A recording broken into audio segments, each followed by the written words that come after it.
Lane. I'm the president of LiftPort Group, and I'm so happy to have you all here tonight. We're going to have a pretty busy schedule for the evening. We're going to talk about a bunch of stuff we haven't talked about before. Uh, um, a little bit about some of the revenues that we're developing, some of our key partners and alliances that we're creating. Sorry, I'm going to bore people with law and policy, but law and policy is pretty darn important. So,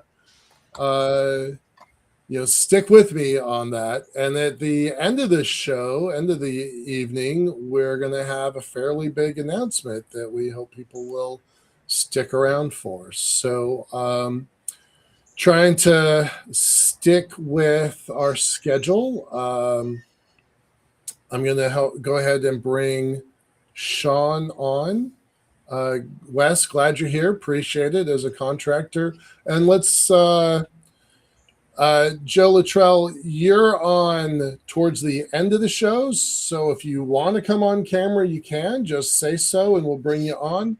Otherwise, we'll leave you off until towards the end of the show. But your call, however you want to do it. Sean, go ahead. Give a little bit about your background, who you are, your role here, and what you're working on. Okay. Well, my name is Sean Key. My background, I'm native Floridian. I guess I did 8 years in the United States Army, mainly in the infantry and in deep behind the lines in intelligence gathering, human intelligence gathering. I was deployed to Bosnia, been to airborne school. I went through commando schools and ranger schools and long-range reconnaissance. And my biggest claim to fame is while I was in Berlin when the wall came down. Wasn't my fault, but I was there. It wasn't your fault. So, got out, worked in pretty much logistics. Once I got out, I was working at Ag Air.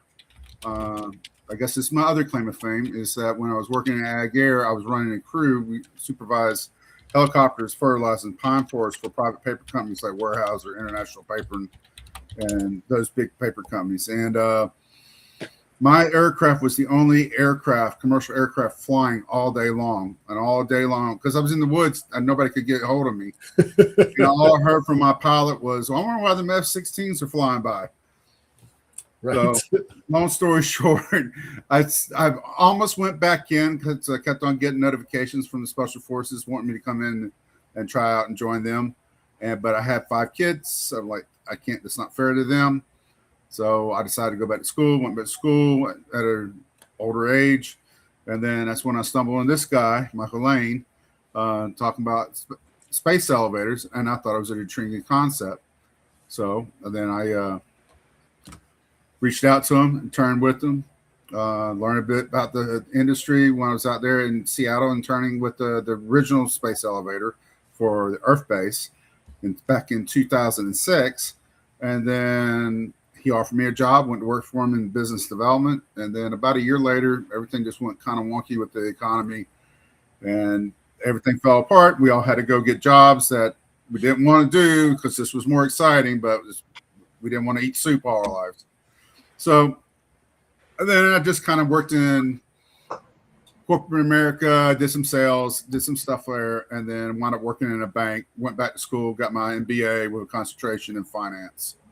And when I left the bank, my kids were grown. I wanted to go back to what I was doing. I've always kept my hand in the cookie jar in the space industry and reached out to Michael. He said, I might have something for you. So we talked about it. He introduced me to the podcast, The Unknown Quantity, that I became a producer for, and asked me if I wanted to take over Better Futures and help bring that forward. And I said, yeah. And along the way, it's been a bit of a try. It's a good learning experience, but then also I learned how to develop a way to see the industry and map it where you can track what's going on. That's one of the things I'm done with Better Futures. Now we do have some proprietary stuff that we use in house, but it's very simple stuff. I'm not that brilliant of a guy. I'm not that clever really. So I use everybody else. I'm a derivative. I'm a derivative of everything else. So, but I can put it together and make it look nice. Let's put it that way. You're being modest, but you're more clever than you give yourself credit. John, let's go ahead and bring you on. Hi. Brief intro. Who are you? What are you doing? What's your role here? Jonathan Connell. I'm doing the engineering here. So it's operations, what goes where, how we're going to do things, and undertaking the very early simulations of how it all works and how it all doesn't work at the same time. My background is I'm an EE originally, and I started off in England working in electronics factories, which kept closing down because it was the 80s. So one way or another, I ended up in America, in New York, and I fell in love with the country, and I've really been here ever since for 35 years now. And there was no space industry in England in the early 80s when I was there. We closed our space program down in the late 50s. We had some satellites, and I did work on one. I worked on a down system it was British Telecom was running the satellites then, and I worked on electronics filters for that. But there was really no opportunities for aerospace until I got to America, and it's always been my goal. And I ended up luckily working via Robotics, and now with some wonderful companies you can see on my LinkedIn profile. I get to work in space again. It's my first love, and it's the best place to be an engineer.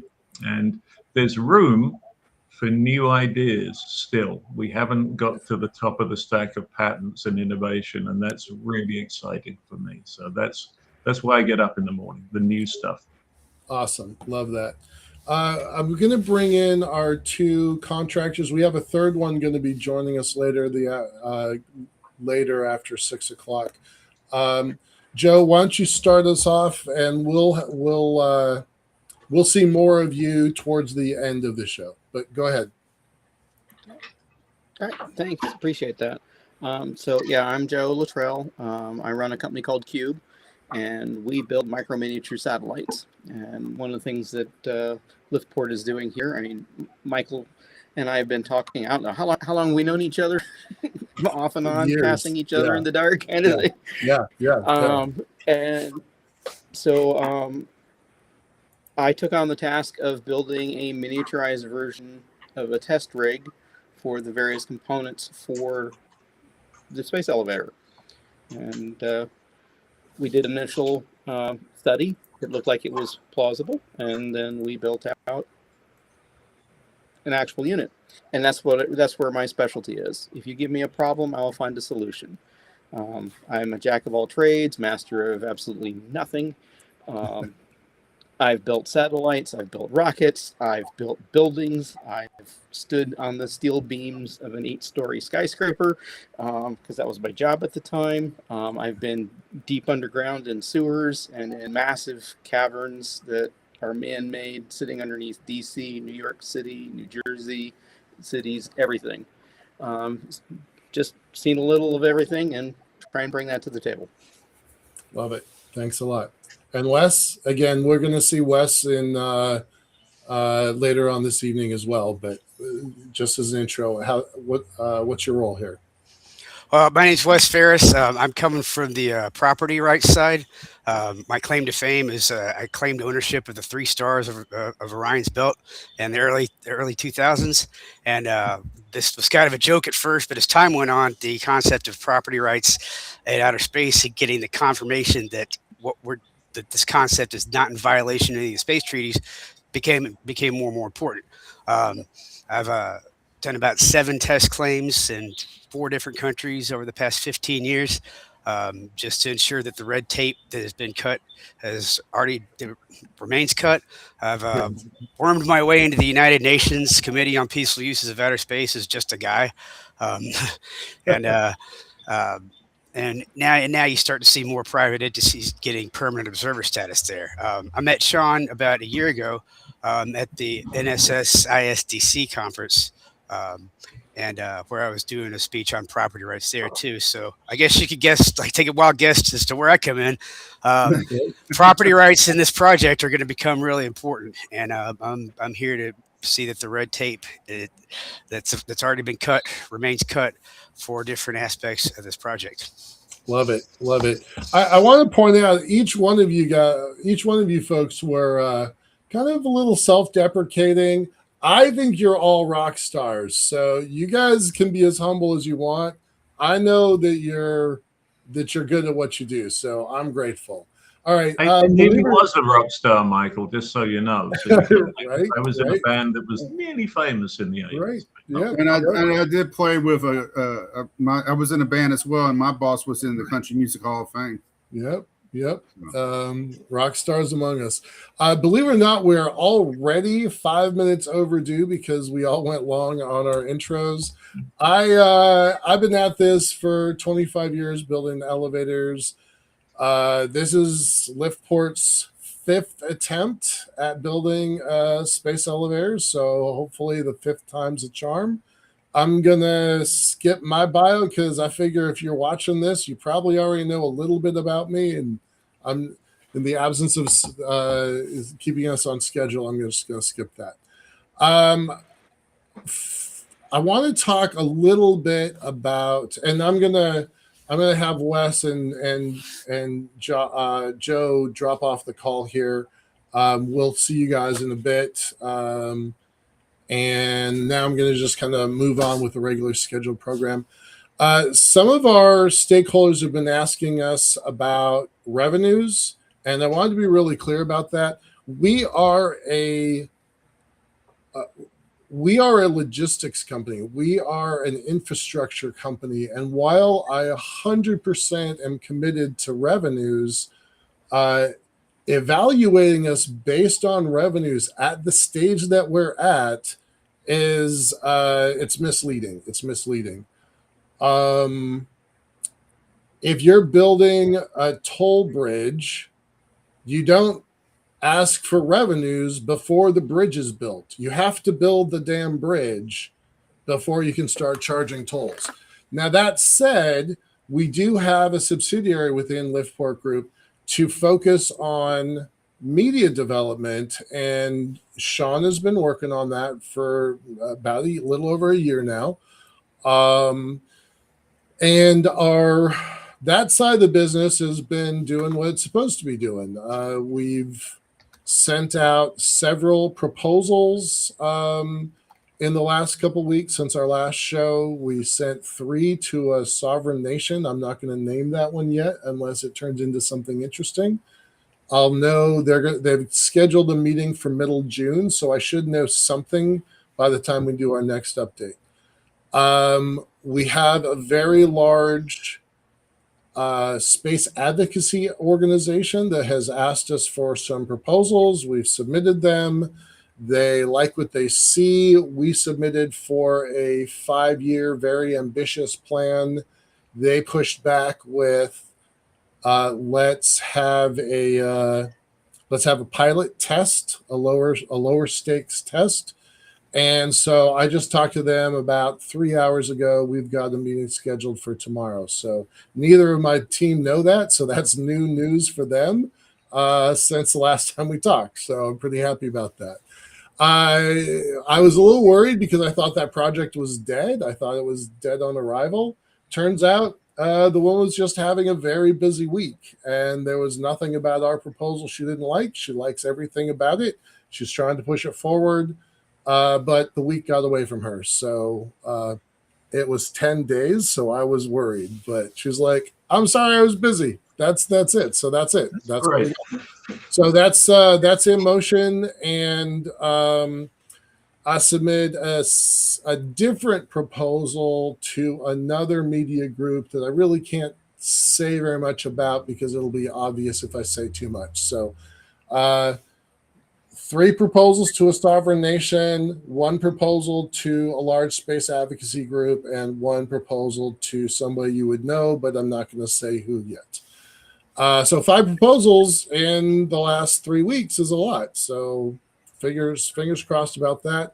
And then the other thing that people have been asking me about a lot lately is, what about NASA, NOAA, Department of Defense, Department of War, National Science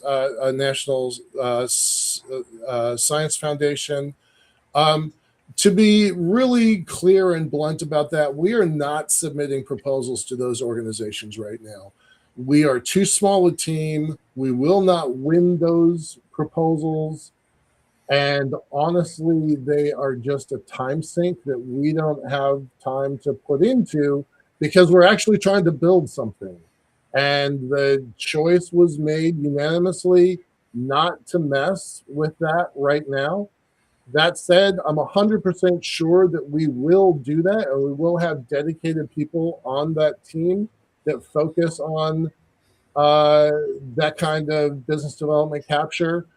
But it's just not a priority right now. So that's all I'm gonna say about revenues right now. Just it's on my mind. It's pretty high priority, but it's not the highest priority. Uh, Fast forward to trying to look at the time here. Good, I captured a little bit of time. Um, uh, this last week and next week are pretty interesting. I've got an interview with Project Tomorrow. I'm going to share a link to them. When I can find the link. So these folks interviewed me a couple days ago.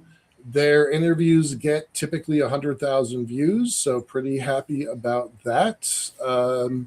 I know that they are cutting and splicing and making my story pretty and interesting, and I'm excited to see what they cut. What they present, because it was almost a 2.5 hour interview, and I said some batshit crazy stuff on this interview, which was pretty fun. But I don't know what they're going to show, so I can't really tell you what they're going to do. But these folks have got 62,000 people in their subscriber channel, so that's pretty helpful to us. Their show or their each segment, each interview gets about 100,000 views, so pretty happy to be included into this community. Next, Dr. Annette, I don't know how to pronounce this, Tovenen. She has a PhD in space tourism. And yes, you can be a PhD in space tourism. She's got us scheduled for an interview next week. She's already published 2 books on space tourism. She is a traveling lecturer. That's her whole job, is to go from place to place to place all over Europe talking about this new industry. Sean and I have had some long conversations about the the usefulness of tourism in this industry. Sean and I have been kind of borderline skeptics. She's all in, and she's like, this is the only industry that actually is an industry that's going to go into space. So I'm curious to see where she goes. She's fascinated by our project. I'm fascinated by what she's doing. She sent me pictures from Crete this morning because that's where she's lecturing now. So good for her. Tomorrow, we're doing a show on the unknown quantity. That's Sean and Tom Olson's show about the intersection of money and space. And we're going to be doing a pitch. We're going to be doing a live pitch with a critique. The Center for Space Commerce and Finance that sponsors the show have held dozens of business plan competitions. They've given out $400,000 in prizes. We're not eligible for that, so don't get your hopes up. But we are going to start doing pitches, and so I have volunteered to be the guinea pig for the first pitch critique. I had an event scheduled for next week to go to Las Vegas for a robotics event. That has been postponed. I believe it's going to happen in July. I'm unsure about that, but I am sure that I'm going to Washington, D.C. at early June for the International Space Development Conference. So that's what I got for Reach. And look at that, we're almost back on time, on schedule. I just want to do a shout out to Sean for a second. Here are our, whoops. Here's our channel.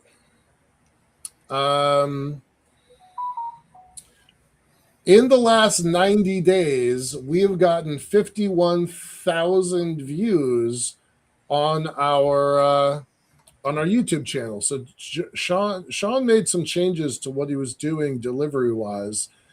To put that in perspective, our channel has 500,000 lifetime views. Oops, that's not what I wanted to do. Our channel has 500,000 lifetime views, and we've gotten slightly less than 10% in the last 90 days. So shout out for Sean. He's kind of been kicking ass. So appreciate that. And then where is our channel? Here is, well, I'll show you our new LiftPort website in a moment, but interesting stats here. In just the last 90 days, it's only been, this new website's only been up since January, but it wasn't live for a while. We've gotten pretty close to 4,000 visitors, 3,700 visitors. More than half have come from China. Does anybody think that's interesting? I think that's very interesting. So keep that in mind, that, you know, this is a global project and other people around the world are paying attention to us. I'm reminding everybody we have 874 days to hit our target of October 4th, 2028. So that's first lift, and we are currently on track for that.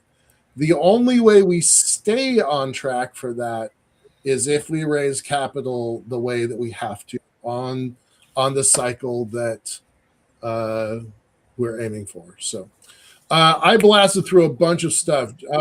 John and Sean, do you have anything you want to add? Question, topic? What do you want? Do you want to say something there?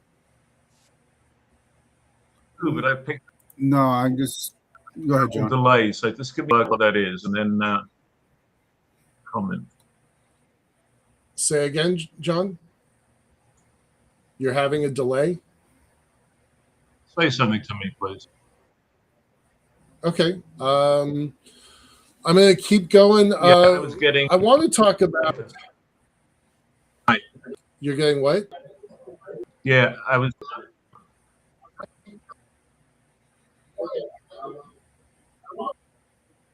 I hear you loud and clear. Jason is pretty vocal in the chat. Jason, are you? No, we just. Hey, Charles. Okay. Let's go ahead and move on.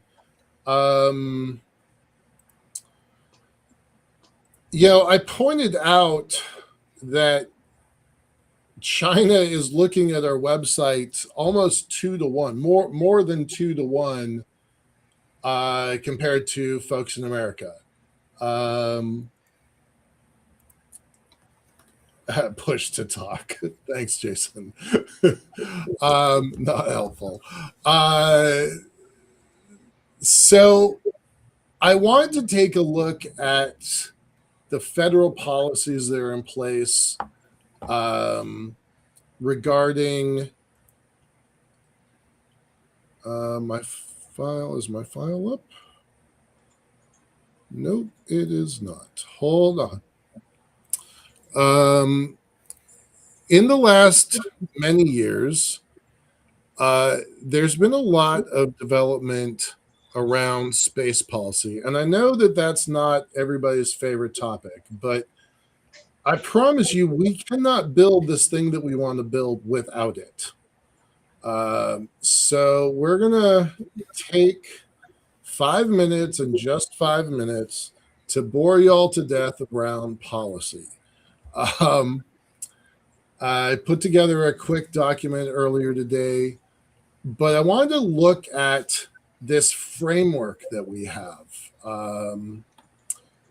And I'm just going to quote the robot. We've talked about it before. We've got a bespoke set of AI tools that are being developed for us. I call ours Alexandria.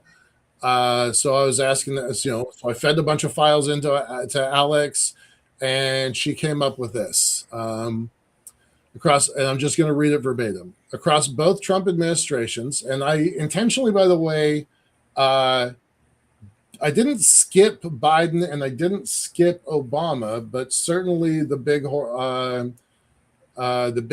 gorilla in the room right now is the Trump administration. So I did want to focus on it. I'll remind everybody that the beginnings of Space Force started under the Obama administration and were maintained during the Biden administration, but it's the Trump administration that is the through line in the commercial space sector for the last several years. So I'm just going to read their Alex's report here, just this little piece. Across both Trump administrations, U.S. space policy has been remarkably consistent. Treat space, especially the Earth-Moon system, as a strategic domain where America must lead commercially and militarily. The directives coming out of those years retargeted us to the moon, deregulated commercial space, created the Space Force, and explicitly endorsed using and defending space resources. Biden didn't reverse that. He's been building on it. LiftPort fits directly into that trajectory. We're not asking the government to change course. We're building the cisLunar infrastructure their own policies already assume. And so we go through this kind of step by step. During the first administration, there was the National Space Policy, a comprehensive directive that consolidates prior guidance and commits the U.S. to leadership in exploration, commercial development, and space security, explicitly referencing the key directives and executive orders below, space policy directives. So there are several space policy directives. I think streamlining regulations and commercial use of space is super important. And then we move into the second administration, operationalizing space superiority. And this document didn't pull up the national defense strategy that came out in December, but it also is super important for where we are. It does not explicitly talk about the Lagrange point, but you could put the Lagrange point into their document and it makes a hell of a lot more sense. So exploration and lunar economic development, return Americans to the moon by 2028. This 2028 number is coming up all over the place. We use it at LiftPort. Blue Origin is using it. SpaceX is using it. Most of the CLIPS programs are using it. The Artemis program is using it. So everywhere you look, it's very politically motivated. That's the election year, right? So we understand why it's there, but it's there for a reason.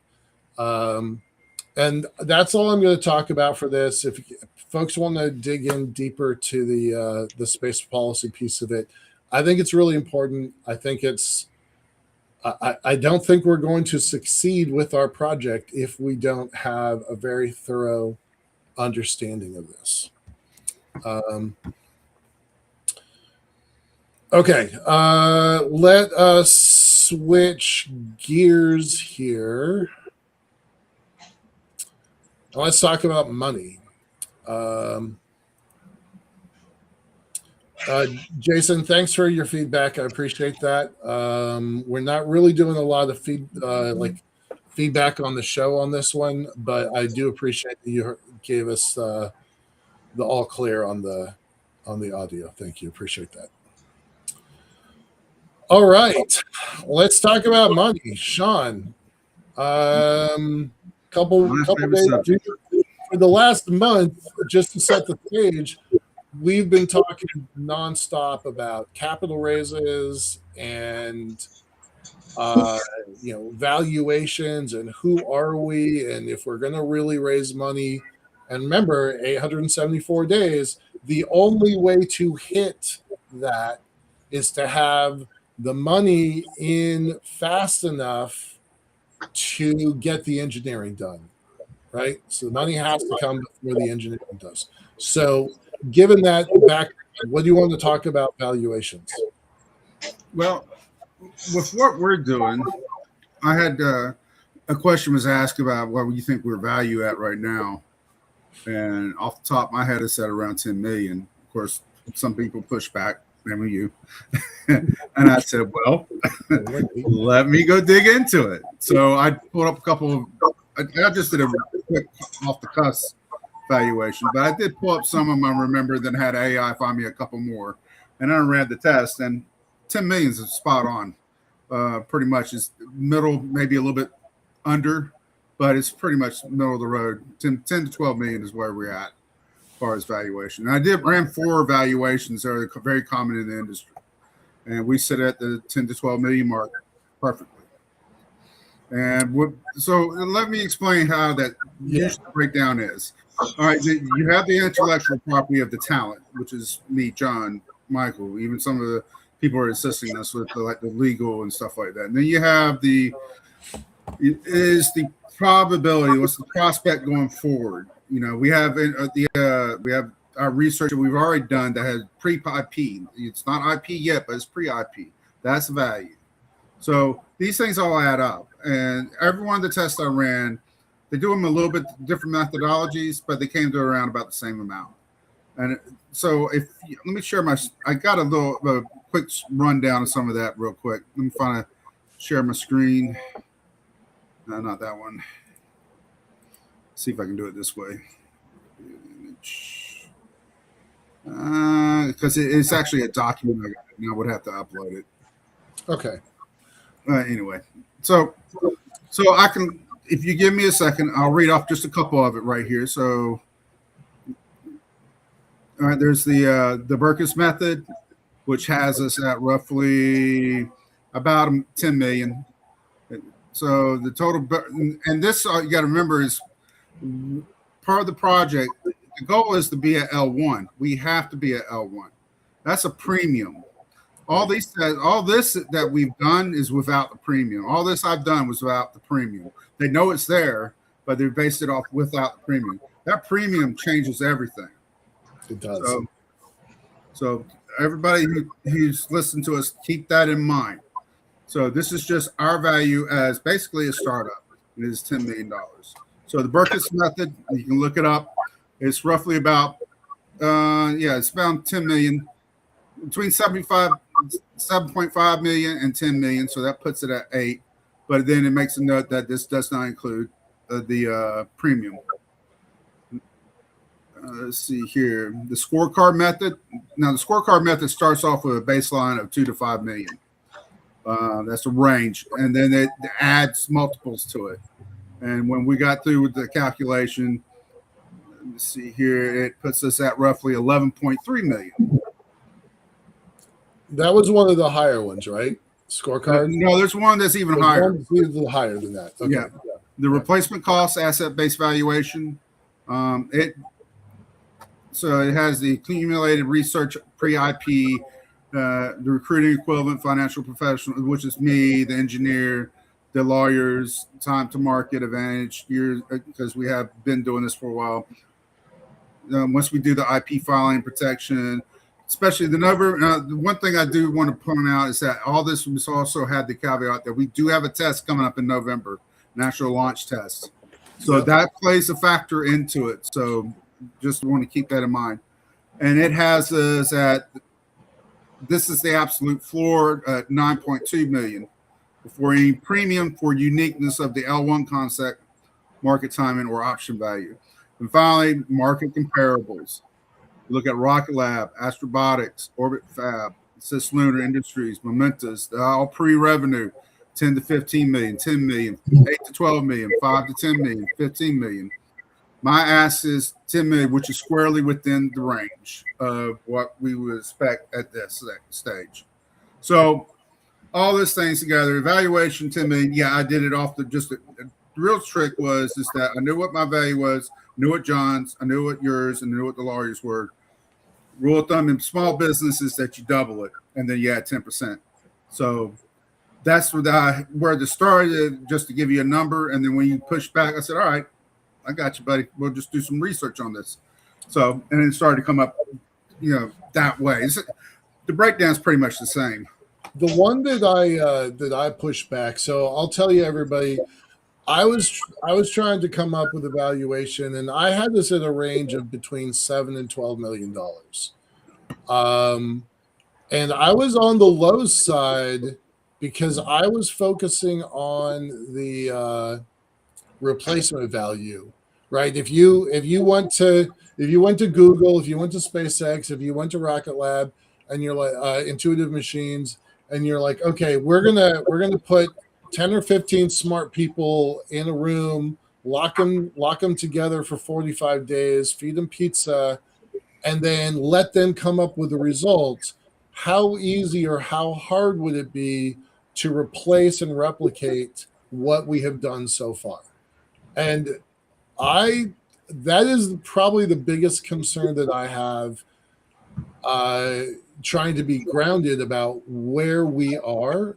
And I think I'm concerned that it would be relatively easy to replace us and what we've accomplished so far. And that gives us the lowest valuation. So that was the floor. Yep. And then Sean, you pushed back with Michael, that's stupid. So give us the Michael, that's stupid response. Well, number one, the market's going to pay you for what they think you're worth. And what the market's showing when you do comparables is around the 10 million. That's one of the arguments. The other argument is that they are not going to, I honestly don't believe they're going to take a chance on doing this unless we make more noise. You see what I'm saying? They're not going to be interested in what we're doing until we're already deeper in what we're doing, because proof and concept. Right. Once we start doing testing, and I made my opinion clear before we did the show. Once we get to L1, all bets are off. Right. Absolutely. Revenue is a weird question to ask in a startup in aerospace too. Look at a company like Stoke.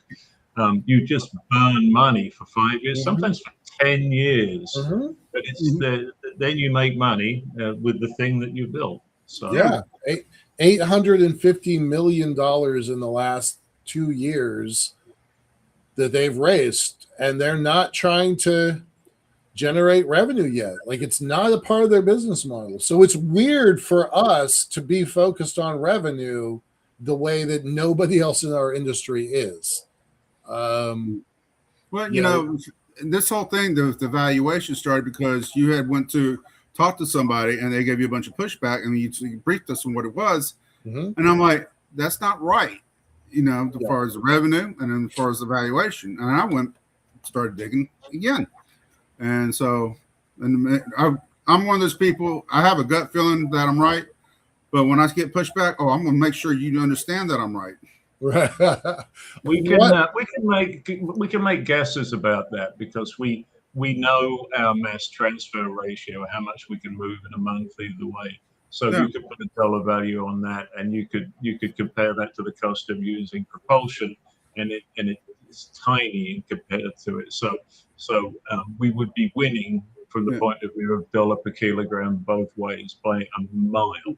Yeah, and this is going to be, not only is it going to be just moving cargo, there's multiple revenue streams that's going to happen from there. Right. And that's something that, it's not just simply we receive cargo, send it down, and if something comes back, we send it back. No, there's more that goes on to it. L1, we have a great sensing of both the moon and Earth. We can see stuff that most people wouldn't be able to see if they were up close. So, I mean, look, at L1, you're basically going to be the air traffic controller of cislunar space. Exactly right. I like to think of it as it's the mid 19th century. We're building the transcontinental highway across America. And to quote a TV show, it's not the thing, it's the thing that you do with the thing that matters. Right. I love that. I love that so much. I'm gonna respond to Jason, even though a moment ago on the chat I'm like, well, we're not really responding to the chat, but I'm gonna go ahead and do it. I think Jason's comment is really appreciated. So he says that an astronaut's time is valued at 130,000 US dollars per hour of usage. I would put you at the equivalent of a national lab. Well, I'm not sure that we qualify at that level, but I do think that there's going to be a day when we do, right? And we are going to have a crew on site, on station at both the LaGrange site and our LiftPort station, and also at Greenwich station down on the ground of the moon. So I hope that we do, in fact, get to that kind of valuation. All right. I'm gonna switch gears for a second. Do either of you want to? We've got a few more minutes. Either of you want to talk about valuation a little bit more? I'm going to share the conversation I had with our advisor a minute ago. Okay. In the back of my mind, we're capped at 10 million right now. As far as wherever the path we decide, we're capped at 10 million until we hit our milestone and start growing. We can justify what we're saying quite well, and most people use tarot cards to come up with their valuation. Did you say tarot cards? Yeah, I did. Yeah. So and the VCs are interested in what's it going to be worth in a year or two's time. So these numbers are right. We can stand behind them. It's a valid number. And we're totally irreplaceable, by the way. So how this conversation happened, how it started in the first place was, we threw down the gauntlet and said, we're going to raise capital in the next 90 days. And we're about 20 days into that 90 days. So we're putting a lot of effort into it. I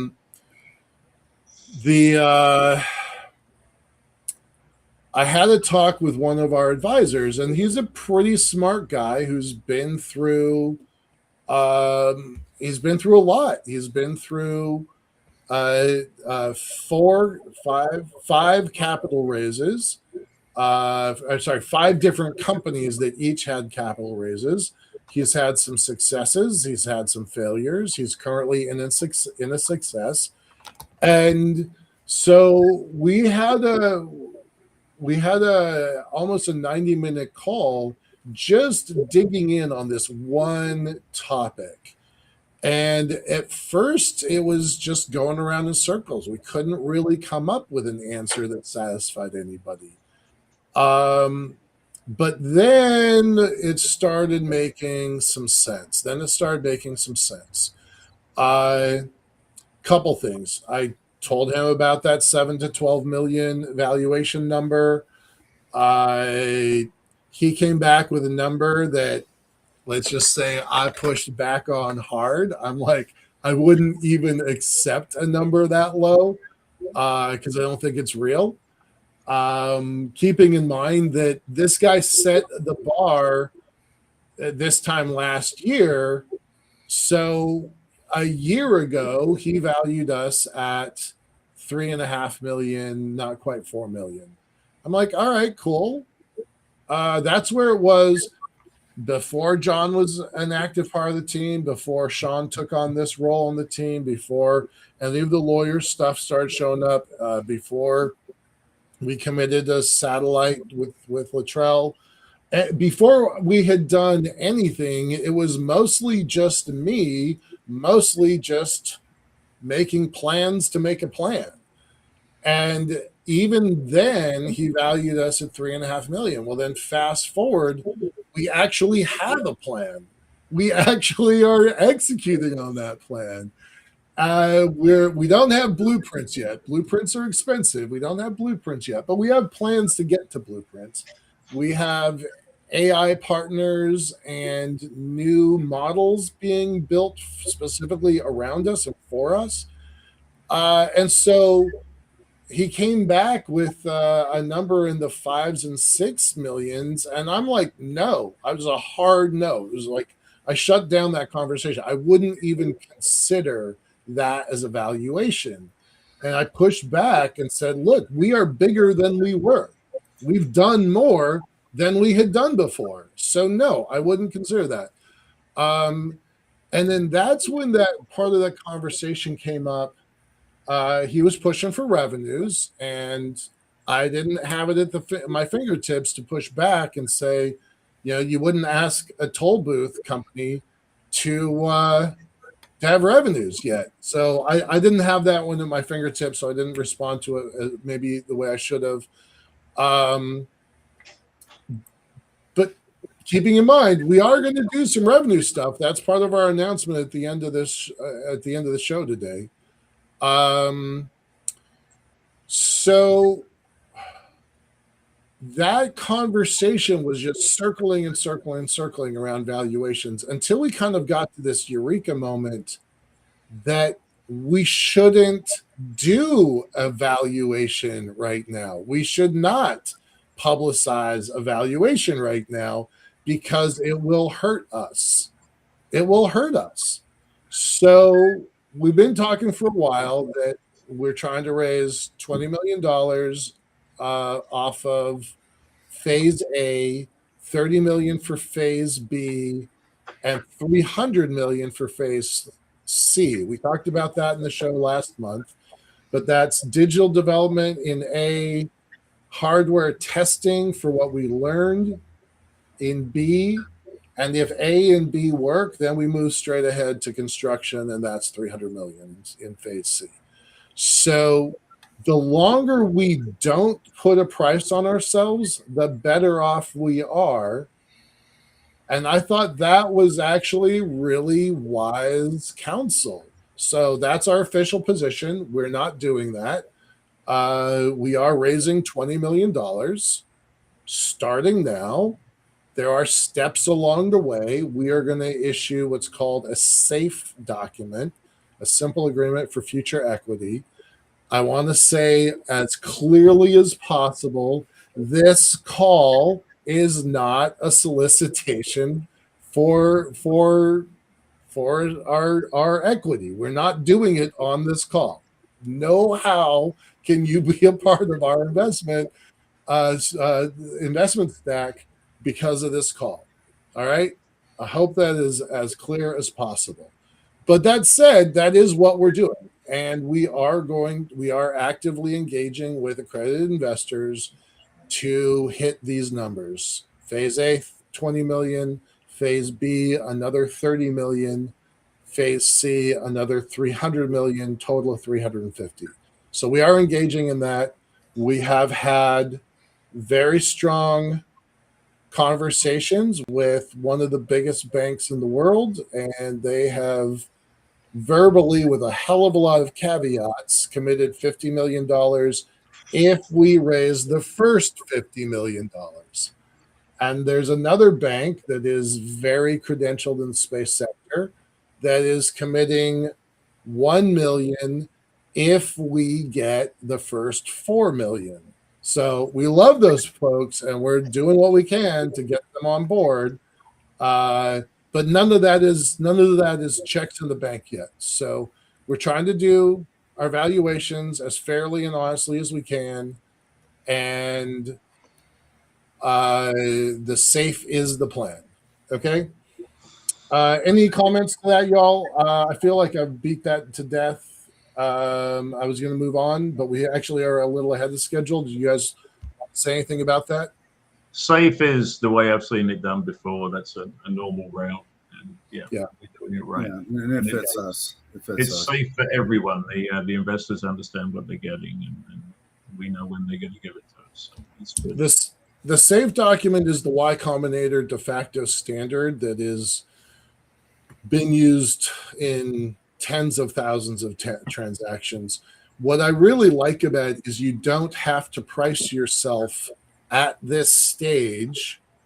You wait until your, mythical $100 million valuation, and then it really does make sense for the the witch doctors and voodoo to and tarot cards. Sorry, I forgot tarot cards to evaluate how much a company is worth. But until then, they talk about it because if you've got staff that are working for points, and that normally happens in a startup, you casually talk. The president casually talks about evaluation and what the shares could be worth after if they take their options and after the next round.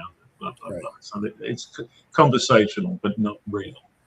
So valuations work like a LLM on AI. They use probabilities. And it's pretty much the way it goes. It works really good for a little bit, and then it drifts. Right, then it drifts. Right. All right. So I'm gonna kill that conversation. Let's talk more about law and policy, and I'm gonna bring up. All right. So Wes is on the call.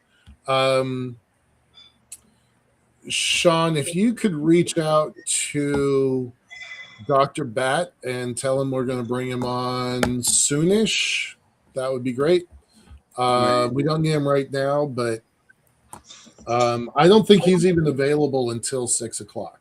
So, okay, what you want me to reach him out on? Just the link that you sent him earlier, Dr. Jason Bat. Hold on. Okay. Tell him it's probably going to be closer to.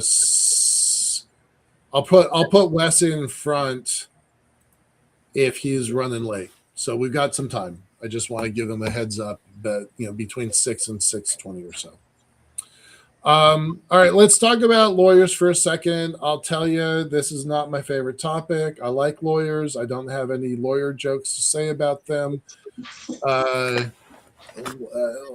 year ago, I was asked about what does the Seattle ecosystem need that we don't have, and I was the only person in the room that says lawyers. We need more space lawyers. So I believe in space lawyers. I think they're good for us, but they're not. It's not my favorite topic to work on. So I'm just going to blast through some of this stuff pretty quickly. We have identified and gotten paperwork from our IP attorney. We think we have a lot of stuff to do with an IP attorney. The rule of thumb is, one patent's worth $1 million to your valuation. So we just spent 20 minutes talking about valuation, and the easiest thing we can do to increase our valuation is build a bunch of defensible patents. So that's definitely on our mind. And there's a great guy. He's I'm not going to name him because we don't have the paperwork signed yet, but we're very comfortable in who he is. We've talked to him for months. I've done all the vetting. I really like what I'm seeing, and it's just a matter of time. So that should be sorted out and solved by our next stakeholder call next month. But IP is a pretty goddamn big deal, and I want to stress that. So do you guys want to say anything about that?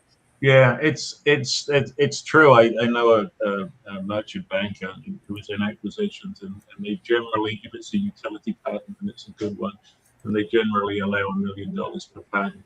And because this is new ground, no one's walked through this particular snow before, there's a bunch of patents which just rear up and show themselves to you.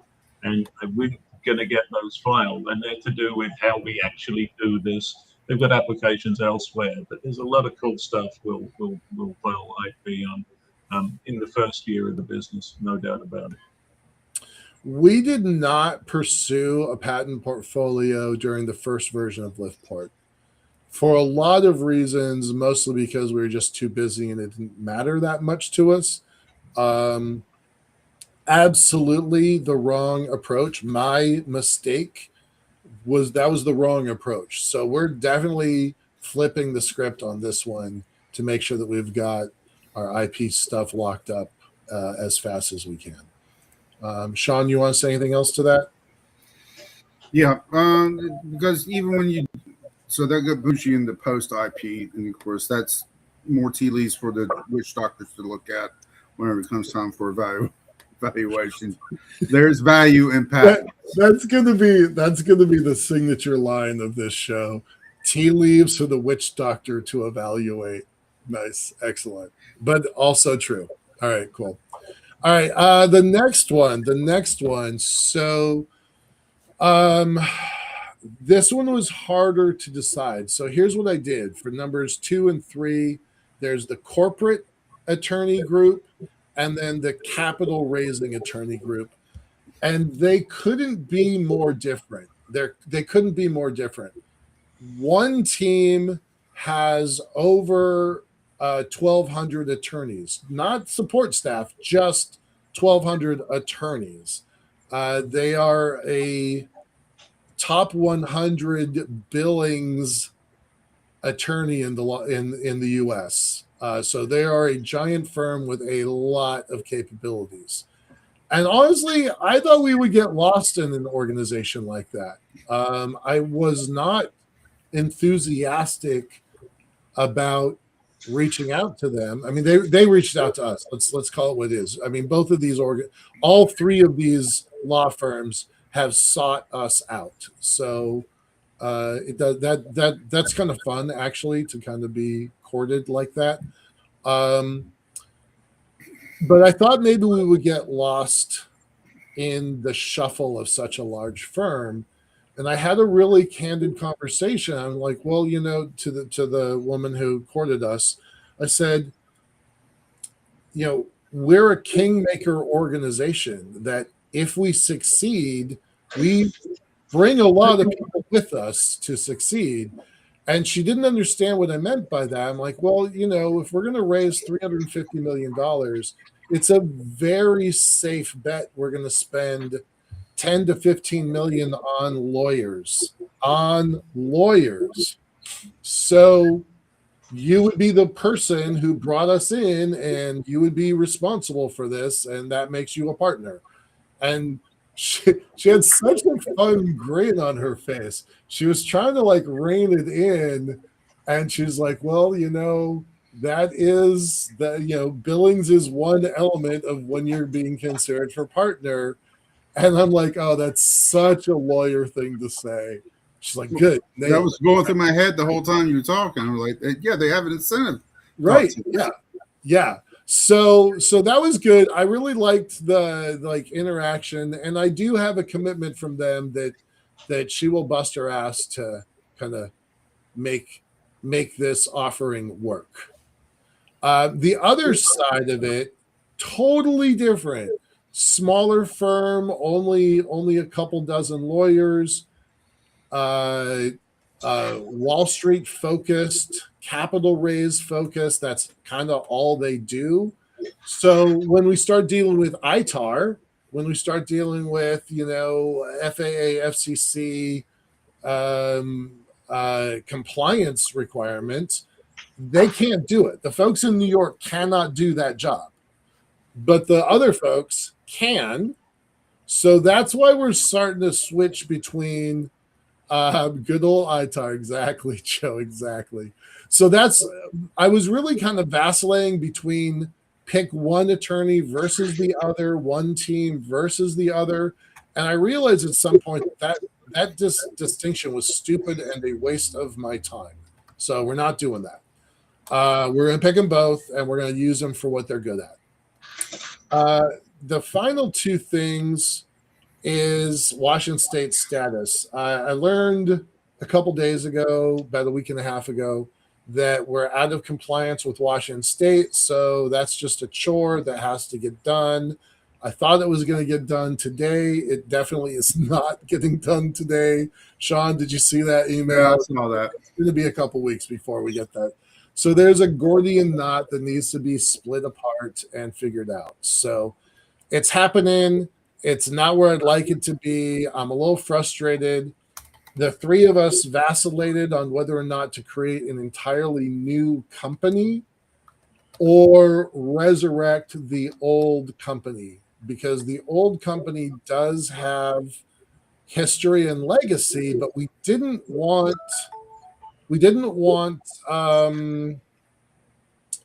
a muddy cap table, capitalization table. That's like the most important thing when you're raising capital. Your cap table has to be clear.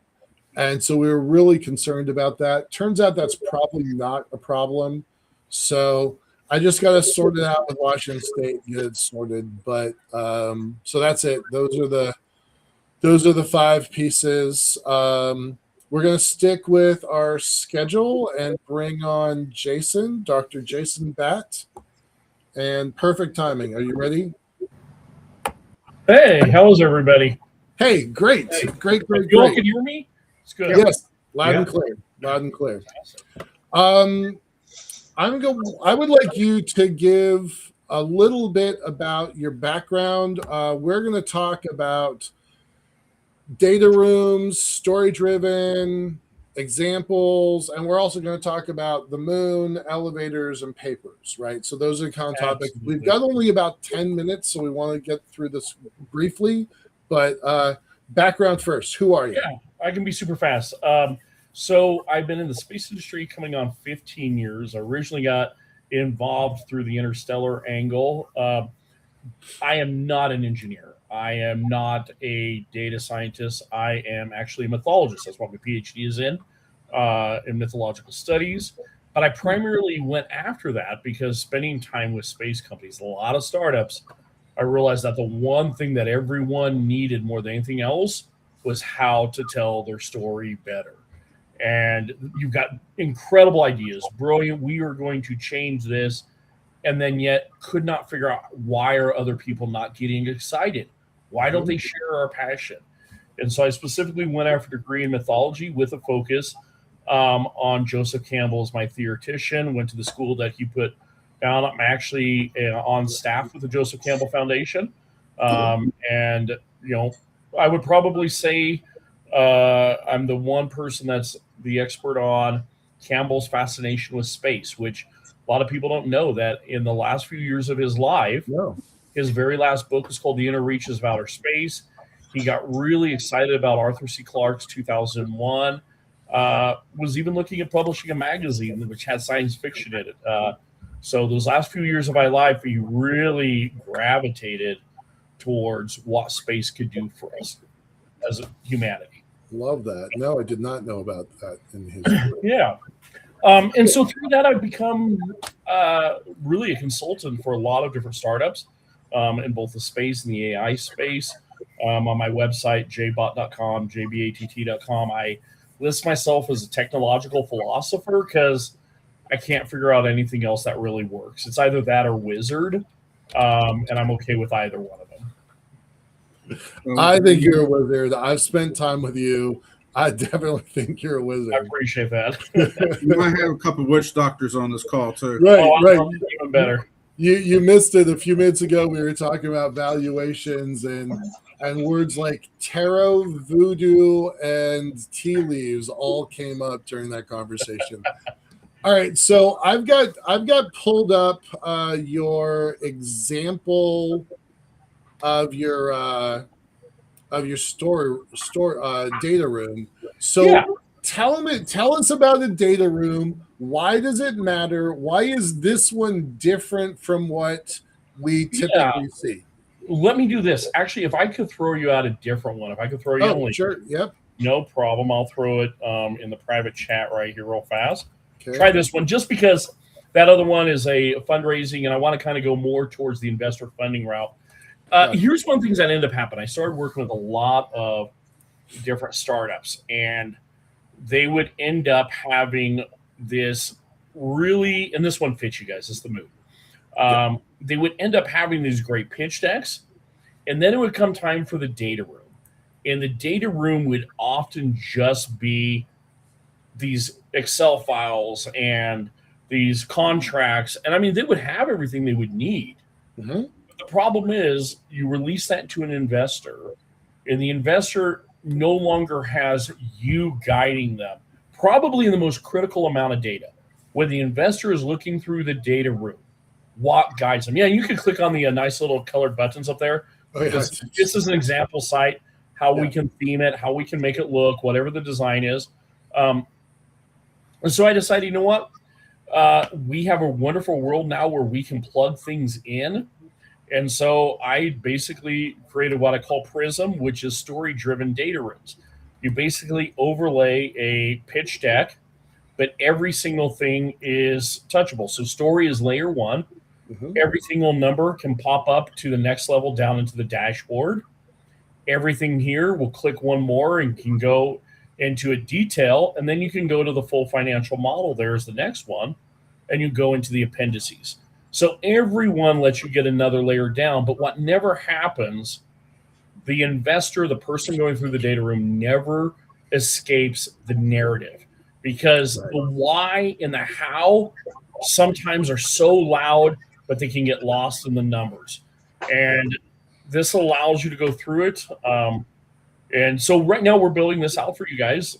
We do require a lot of like up top numbers and due diligence, and then we do utilize AI for scanning and cleaning it up and stuff. The way I kind of look at it is it's really a lot of human work up top, AI in the middle, and a lot of human work at the end. And then we skin these. And yeah, I've got versions for both investors or people who are going after funding rounds, and then also for those who are doing fundraising for nonprofits. And so, and the goal is basically you can turn these on and then you can update them as you go, but it allows you to really control, the story behind the numbers. And it does put story front and center, which I think is always critical. That's where your kind of mythology, Yep. story building, kind of pull it all together comes in.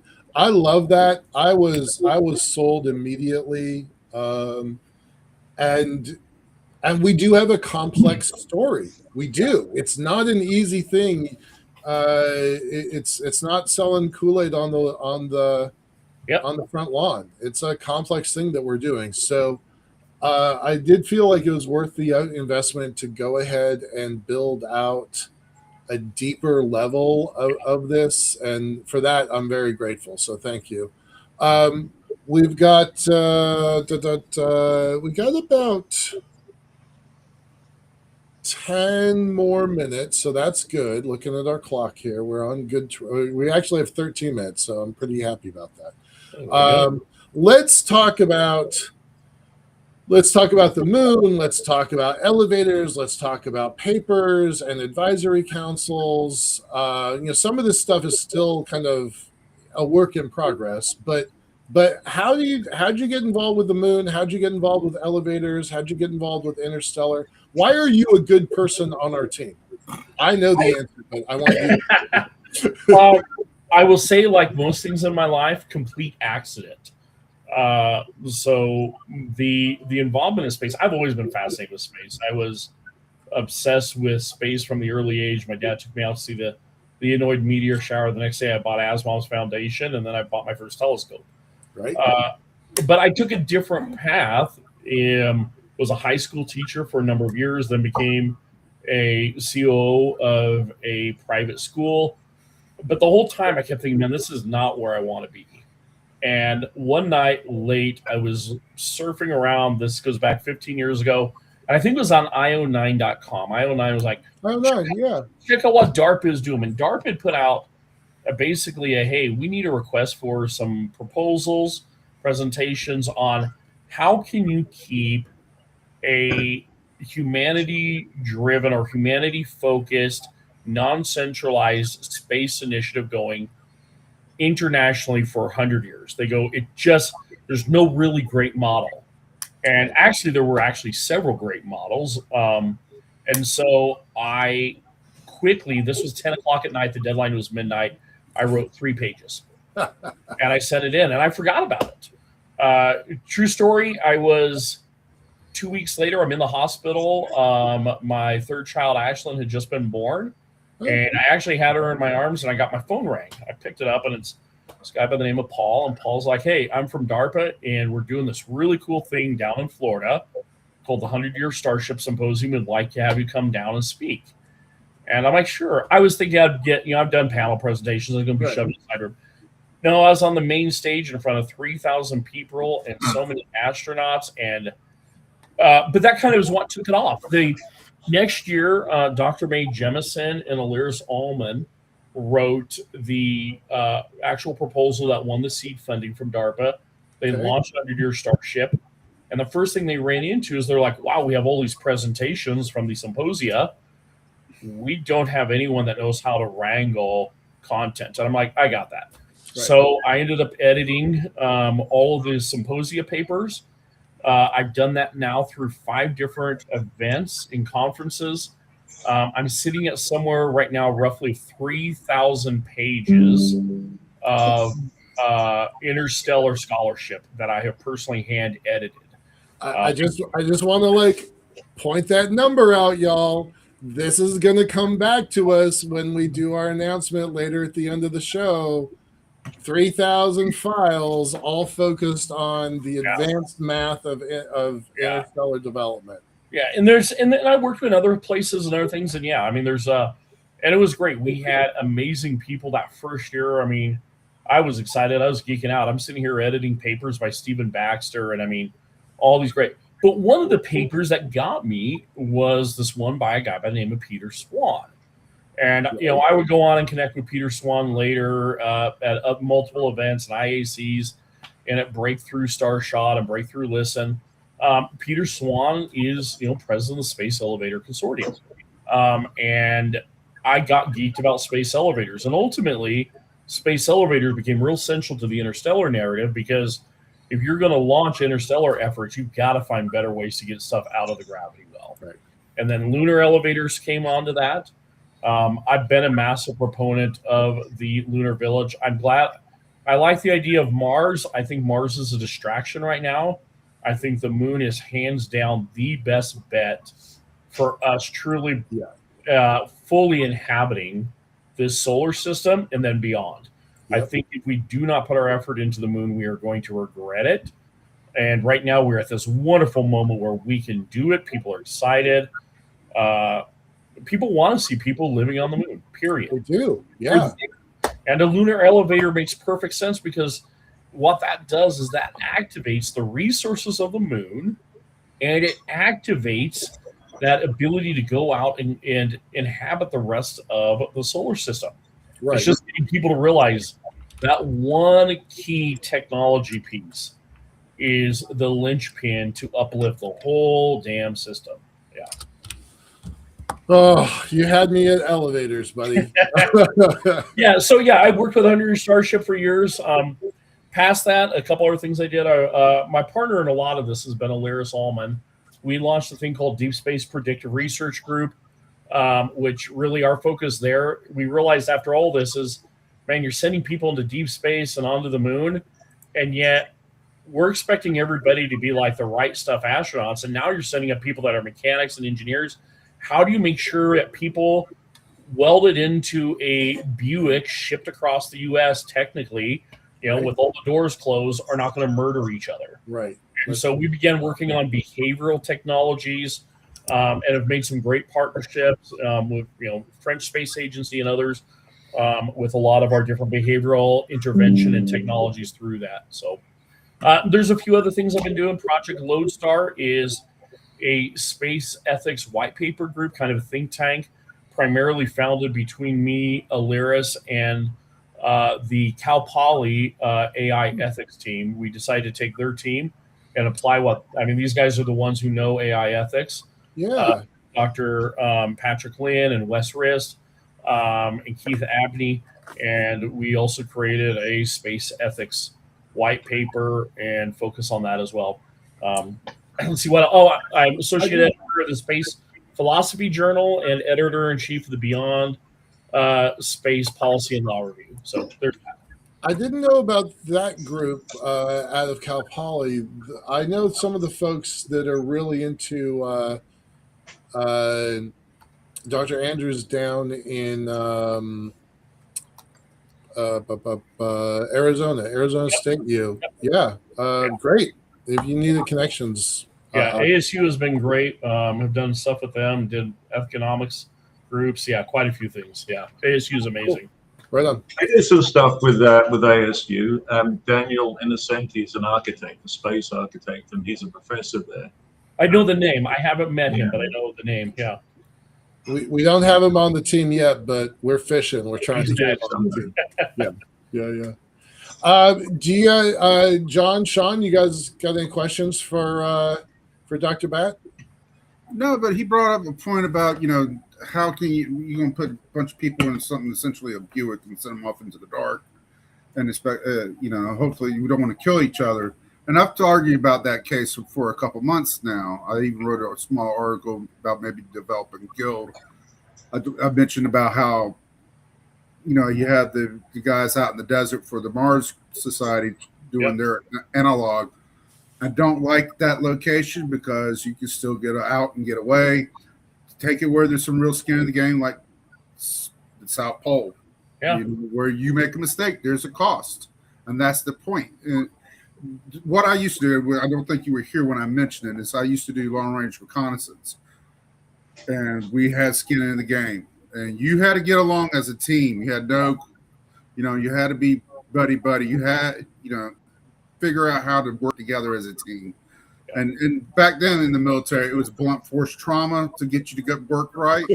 There might be better ways to do it, but still the risk is still really real. And I don't think a lot of people understand when you get 4 people to come from a different background, it works good for a while. And then all of a sudden you get irritable, especially when you have nowhere to go.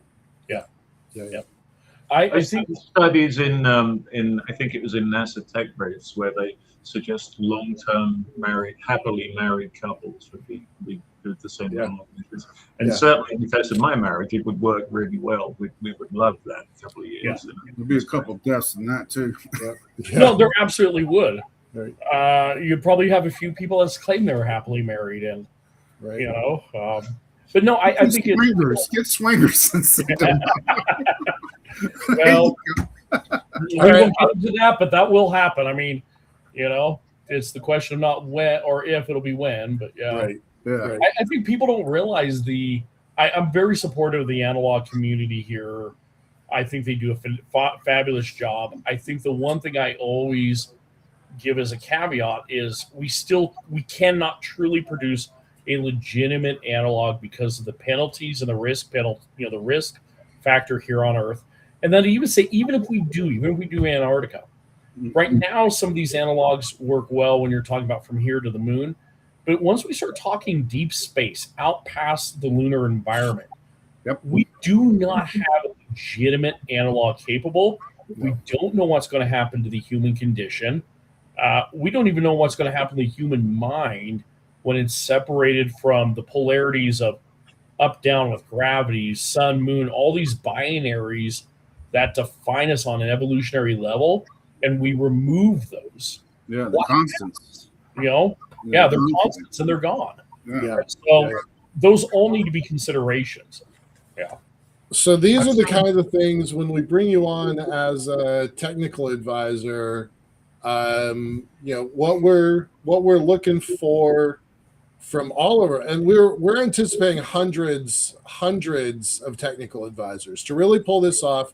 We have to have expertise from across the whole, I'm going to say, galaxy of knowledge for this team. And so we're really kind of categorizing folks into a couple different groups. There's, the folks are here all the time, right? 4 hours a day as an advisor. They just want to be a part of the regular goings on of the team. 4 hours a week is still pretty extreme for a lot of people, right? 4 hours a month and 4 hours a quarter. That's what we're starting to put together with real contracts. It says, this person is on the team. They're on the website. They're on the letterhead. They're contributing their brain power. They're contributing their files to our knowledge base. So for that, I'm really excited to have you on the team, sir. I think this is going to be great. So no, I appreciate it. I love this. Like I said, when you said Lunar Elevator, I'm like, absolutely. It's the technology that has to happen. Right on. Yep. All right. Well, thanks for sharing your evening with us. We really appreciate it. Looking forward to it. And we've got more to share. So data rooms first, right? Let's go raise some money. Data rooms first. The rest of the stuff will follow. Thanks a lot, sir. Awesome. Thank you all. Bye. Take care. Bye-bye. You're welcome to stick around in the background if you like. I will. Okay. All right. All right. Let's bring on another topic that is space and policy. Let's bring on Wes Fairs as a contractor. Thank you, sir. Appreciate that. Hey. Well, you said you didn't want to put the audience through the boring legal aspects, so I'll start with a more boring one, but it's going to be awesome. It's a history lesson. Boring, Wes. This stuff is brilliant and entertaining, and it makes me smile. So good. So it's going to be a cool history lesson. All right. Good. It's the history of property rights beyond national borders in international treaties. There's a point to all this, but space property rights will come out of this. So the first one is Antarctica. I'm glad our last guest mentioned Antarctica. Well, toward the end of World War II, as part of the closing treaty for that, it was decided that Antarctica shouldn't be a realm for war. And there was already 7 standing claims prior to that by several different countries to Antarctica. So the Antarctic Treaty basically froze those claims, and it also added a line saying no new claims, period, shall be recognized. That wasn't done under the United Nations, but it was independently done. So we have one treaty that says no new claims because we don't want any war there. 1967, Outer Space Treaty comes about. The U.S. and Soviet Union, in the heart of the space race, so one wouldn't annex the moon. Article 2 of the Outer Space Treaty says that there can't be any national appropriation. What that means is let's not take the borders of nations into outer space. Right. This was a time where no private entity was considered. Because can you imagine if like here you have this United Nations treaty where the Soviet Union and the U.S. are brought on board. Let's throw private property rights in the middle of, like it just didn't happen. Right. The concept of private sector participation was as alien as the recently declassified. Yes, it was alien. And so private, like it's. Why would you even throw that in there? And so to even claim that was a part of it, as I'll get into, that's been done before by trying to say, well, technically, if you're a nation, then you live there, you're a private. Some mental gymnastics has been just taking place to where that would be a violation of the Outer Space Treaty for a private citizen or entity to claim property rights, but really. It wasn't included to begin with. So that argument's been done and over and done with. Now, part of my motivation for proceeding and getting confirmation that property rights by private citizens can happen, it comes with 2 different treaties in late 70s. One's the law of the sea for deep sea, I should say law of the seabed, law of the ocean floor. The other is the Moon Treaty. They're 2 cousin treaties. Yeah. They both try to set up a supranational regime over the ocean floor beyond national borders, and the Moon Treaty says the solar system outside of Earth. And both of them expand on the national. They say no nation can claim this, but also step over the bounds and say no private citizen, right. no national or juridical person can have any kind of property rights. The law of the sea worked. The Moon Treaty did not. The law of the sea sets up this supranational jurisdiction where you have to pay it if you want any kind of property rights. The Moon Treaty kind of almost died on the vine. So that's the history of where we're at today. And so the big reason to, if it was just the Outer Space Treaty, and I say I want to execute a property claim as a natural person, and I get the appropriate government to admit that I'm right. Shouldn't I stop there? My only motivation is because there's an antithesis to this that keeps on going. The attempt to even like include natural persons in a treaty that didn't ask them ask them permission, and B, set up something to govern them. That's the only motivation I need. So um, that's the why continue to begin with. I have a quick question, Wes. So you're talking about an individual. What about corporations? Because they're recognized here in the States as an individual entity. I mean, as an individual personhood. Well, fortunately, these two treaties, Law of the Sea and the Moon Treaty, try to exclude natural and juridical persons, where the original Outer Space Treaty does not. Yeah. Am I still here? Yeah. So we've got about 5 minutes more. Let's talk about this white paper that you've been kind of putting together, and maybe some of the plan behind it. What does it say? What are you trying to accomplish with this white paper? What's it say, and what are you trying to do with it? Well, so as new laws get written out, and as the attempts to do so go forward, I'd like to execute this white paper in such a way that it's hard to disagree with. That the way that you put forth a claim to a celestial body, the way you've done it, does not inherently violate the Outer Space Treaty. So, I'd like to say I'm not claiming territorial sovereignty. I'm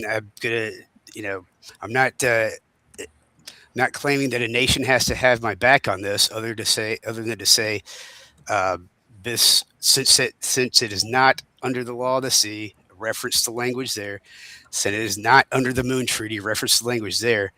The way I've executed this, by getting confirmation that it's not a violation, then I'd like to get that peer to peer. There's no problem with this.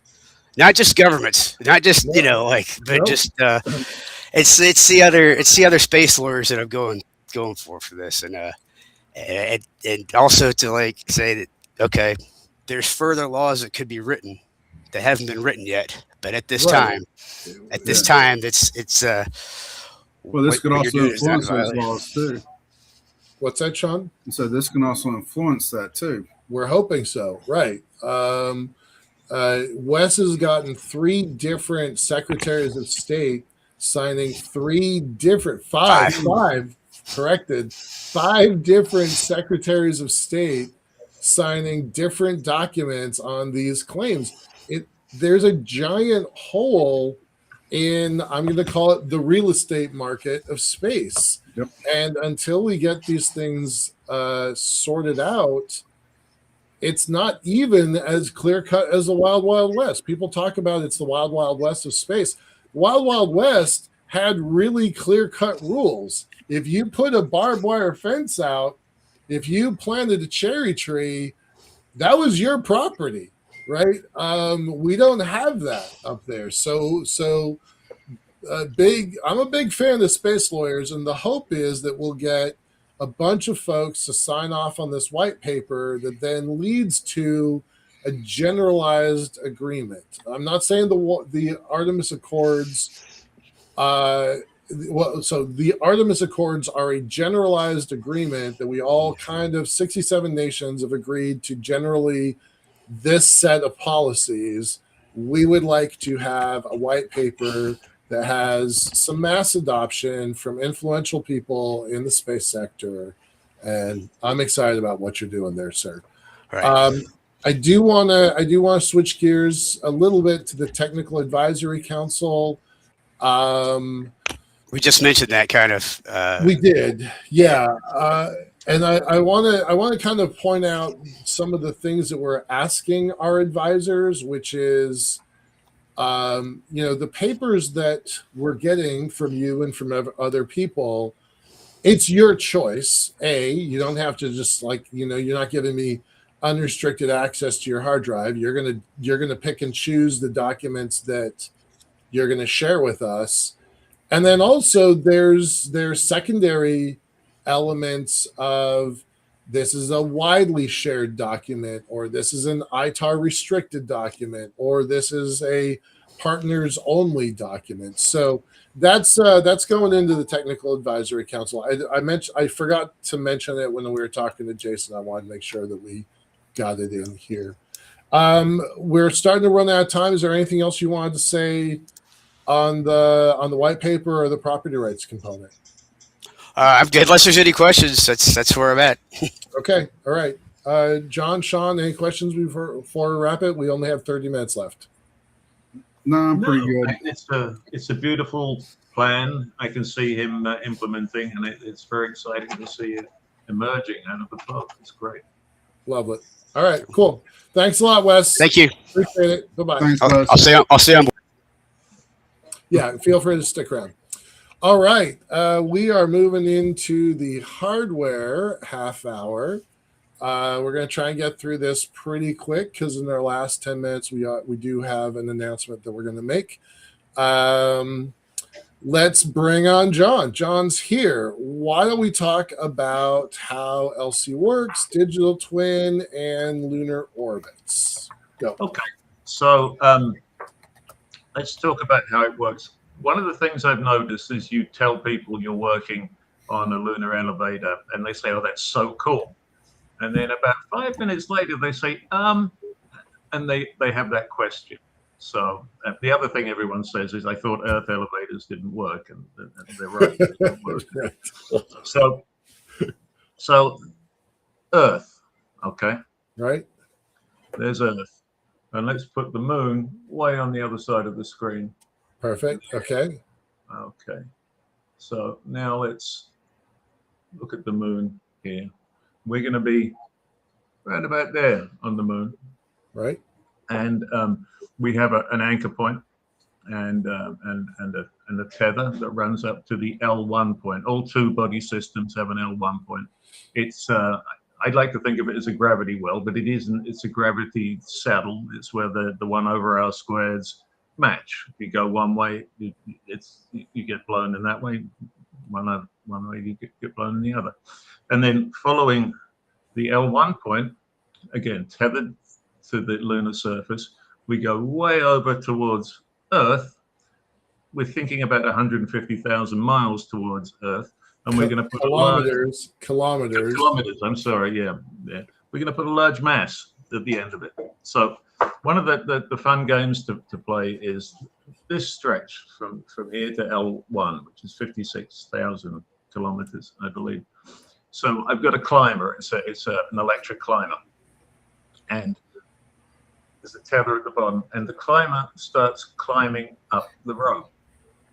Why doesn't the L1 point, the spacecraft we placed at the L1 point, why doesn't that come down as I'm climbing? Why does the climber go up? Why doesn't the L1 point come down? And that's actually a very difficult question to work out, but it's conservation of momentum. So there's a lot more mass at the L1 point than there is in the mass you're moving.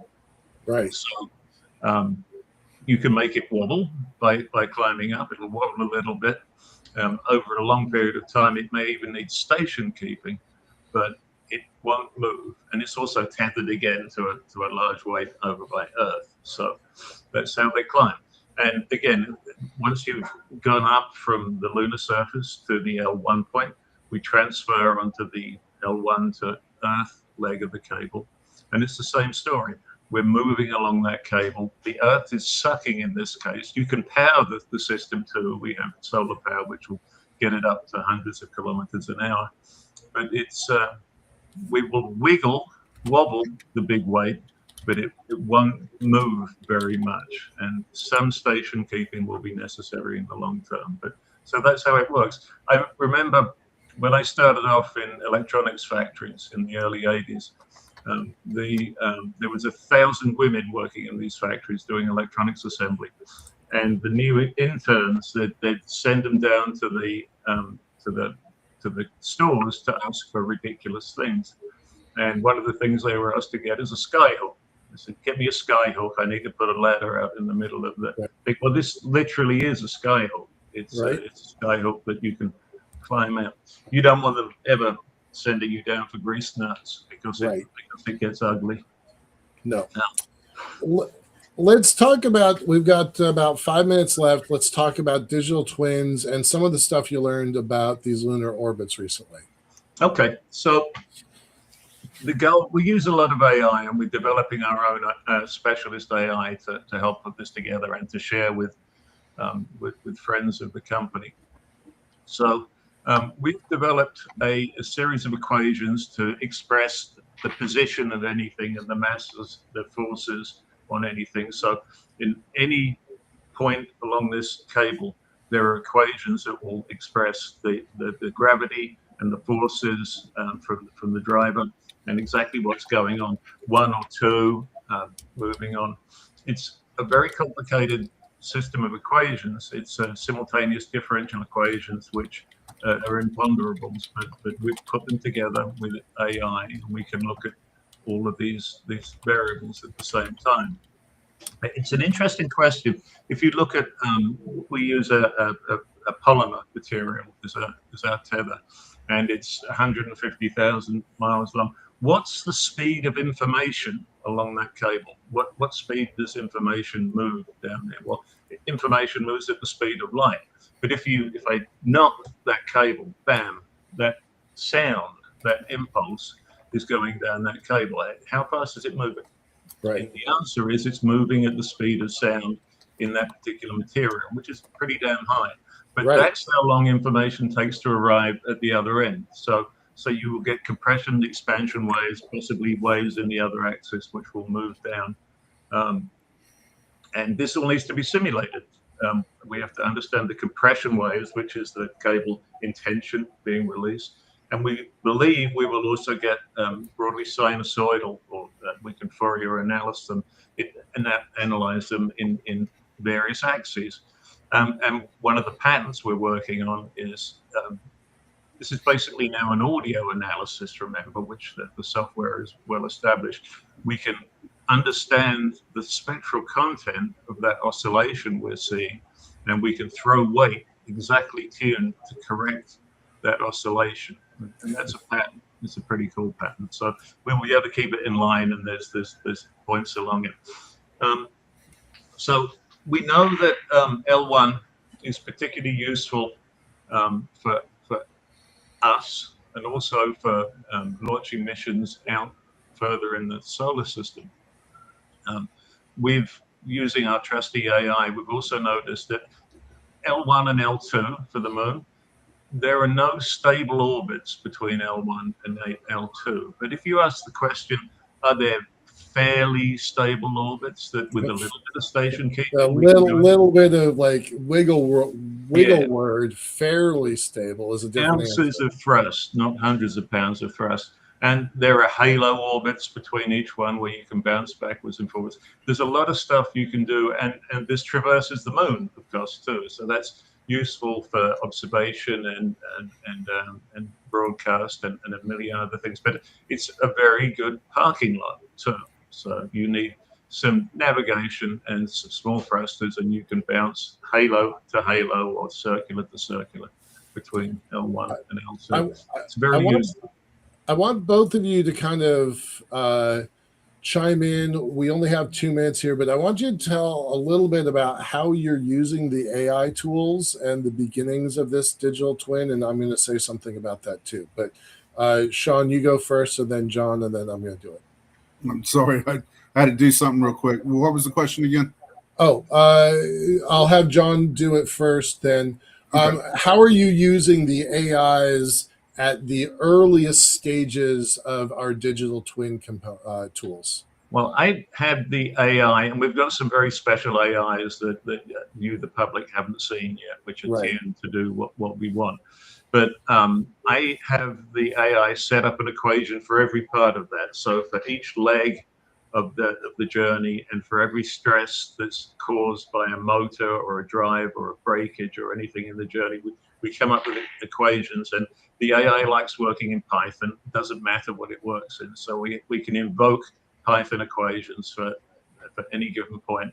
And it's got high granularity because we don't care about the calculations. We care about the result. So we'll say, an object, a 500 kilogram load moves from 0 to 300 kilometers per hour over an hour. What are the stresses before and after the cable? And we can define that accurately.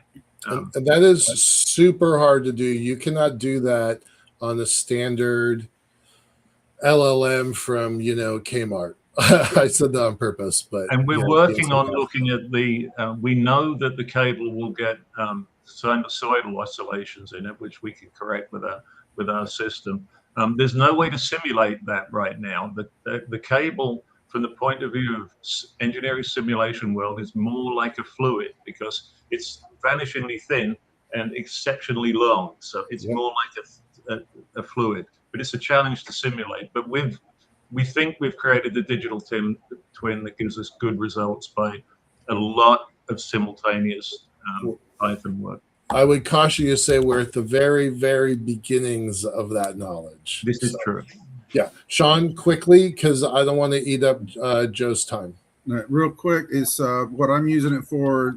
Like with any enterprise, when you first start out, there's like 12 financial models that you need to keep track of. So I'm working with the LLMs. Most of the ones we talk to, they don't really have a specialty in that. It's particularly one that I'm interested in, but they're really keen on working on that. So I got to get working on that. But the idea is as we develop and figure out what parts we are going to need, we can go ahead and start pricing that out and start to build a real price tag on the development of the elevator. But because you can't just throw in there, I want to build a lunar space elevator. These are the components. Give me a price. It will give you an astronomical price. And then we got a budget we got to work with. Right. And so you have to go in, you have to fine tune as you go along. So it's better just as we make the discoveries, we can get a better handle on the price and try to make sure we under that $350 million price tag that we've been jumping at. We had to chew on some spreadsheet equations, like 5 pages of it a few weeks ago. And he came back overnight with a beautiful display and sliders and just a wonderful graphic display of the situation with return on investment and mass throughput and cost of launch. And it's just wonderful. Similar to what we saw in the last interview. It's a wonderful thing. Beautiful. I'm going to bring in Joe Luttrell here. I'm just going to say this: Alexandria mostly lives in our head right now. That's our AI tool. It starts with trying to understand the questions that we have, and we sometimes refer to that as the 1,000 questions database. And then it becomes a CRM where we're tracking the people who are working on the problems and tracking their results. And we call that MVA, minimum viable answer. We learn pieces. It's not a complete answer. It's kind of directionally correct. And then once we're confident in that level, then it starts moving into the CAD/CAM levels. And ultimately, once the thing is constructed, it also becomes a telemetry system where it's doing constant feedback to us. And that kind of answers some of the stuff that John just asked, like what's the rate of information from the bottom to the top, and how do we know that? So it's a complex system. It has barely scratched the surface of what I think Alexandria is going to become, but we're working on it. So, all right, let's bring in Joe. Sorry for the delay there, buddy. Appreciate your patience. And where's Joe?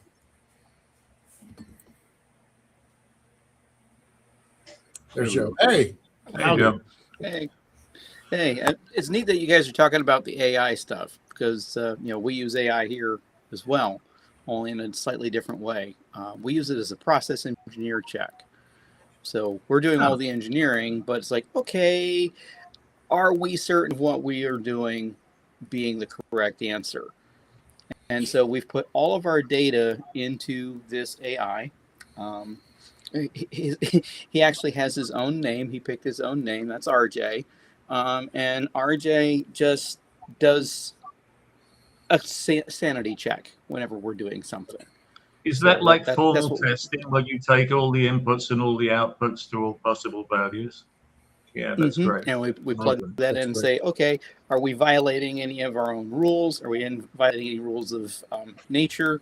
Because it's great when Typically, AI that's gives you an answer. insanely expensive on the chip, right? You can spend big Yes, money. it is. So it's great. Yeah, so we just went ahead and built that because it makes it easy for us. So anyway, what we've been working on is continuing to develop the test prototype, and Okay. I'm going to try and drag this up here and put it on the screen so people can see it. But this is now assembled into the satellite completely. Yay! Don't know if you can see these, Cool. but the actual cable samples Yeah. are installed. Now, this is the Excellent. terrestrial version. We are going to be really pushing through to make certain that everything works. And then hopefully we'll integrate that into the actual flight version, which is already under construction. So it's build, test, build, test, build, test. That's the way we do things. So happy about that. I find it cheaper to bend metal than to run simulation. And that's simply because and the world should simulation think costs that me way. lots. For that, We that's simulate obviously far what too we're doing. much. Bend metal Well, first, let's and then see. if you needed to go faster, then simulate. Yeah, and well, I'm like SpaceX. SpaceX builds rockets. The SLS was on paper for how many decades? So I really am of that mindset. It's like let's bend metal, let's break a few things. Try not to lose fingers while we're doing it, and call it a day. So don't do that. Your lips to God's ears. so That's the right way. So that's we've got in the beginning of our conversation, we talked about valuations, and sending a satellite into the sky jumps our valuations by millions. So thanks, Joe. Appreciate that. You're welcome. But it is real, right? So when are we flying? Any updates from InnoSpace? Any updates on paperwork for InnoSpace and flying? Where are we at with that stuff? So InnoSpace is still holding to a no earlier than November, which means sometime after November is all I can tell you. The paperwork with the FAA is now on files, and we're waiting on their response. And then after that, we have the ITU to worry about, and then we're good to fly. So the ITU bill comes due after we make orbit. So that will be an interesting one. It's not that bad, but overall, the total cost for like the FAA paperwork and the FCC paperwork runs somewhere in the $20,000 to $25,000 range. So we're right on track with that and moving forward. Okay.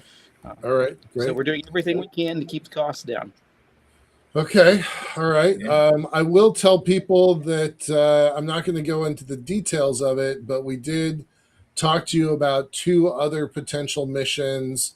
We are not moving forward on those 2 other missions yet, ultimately because of price and capital, but we have already started ideating and imagining what those follow-on missions might look like. So for that, and from a technical standpoint, from a technical standpoint, we did look at those 2 missions. I know you sent me the one earlier today. I was like, okay, I'm just going to do some quick back of the napkin. Is it doable? Yes. You won't like the price tag. No. But it is doable. And that's the problem.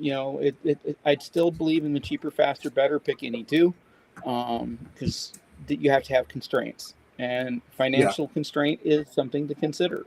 And so you build time and money. Those are the things we optimize for, right? That's why 874 days is not a mythical number. It is a time constrained number on purpose. So time is our first variable.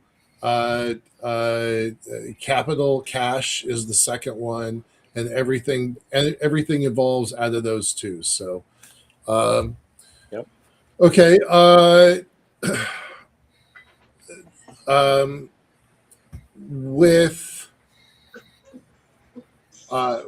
So we're going to see you at ISDC. You're going to be presenting then? Yep, I'm going to be presenting. yeah, I'm actually going to bring some hardware with me because we're going to Great. show off some of the stuff we've been doing. With your permission, I'll go ahead and bring the prototype down so people Absolutely. can see it. That was the next thing. So yes, bring it. I'm excited about it. Okay. Okay. All right. Cool. All right, because we'll bring in some of the deployers and some satellites and talk about it all.